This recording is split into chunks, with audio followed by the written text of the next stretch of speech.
This place is the vision of Pablo and Andre Gordienko, a couple Costa Rican brothers, and they acquired it in the early 80s. By that time, it was just decimated pasture land.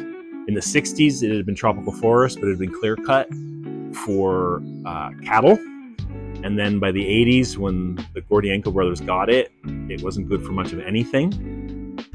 The original plan was to turn it into a teak farm. And they planted a bunch of teak, and you can still see some of the teak around and some really old, really big, nice teak trees. And then in the process of that, a few years into that, they realized they didn't want to be in the teak business and maybe had more interesting to do. They both have graduate degrees in like agriculture, and for Pablo, and soil science for Andre, and somehow just a bigger vision was born.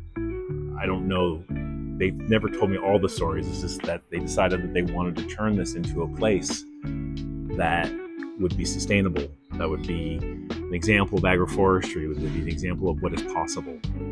How they had that vision, if you see the original photographs of this place, you see the original photographs of where I am right now and the sort of lush, amazing landscape that surrounds us, and you see the photograph of what was here before in this pond, I have no idea how they envisioned that. And it took 40 years. It took 40 years to make this happen. And 40 years in, we have a fully functioning forest again. There's apex predators, there's birds, and there's a whole farm functioning within that too.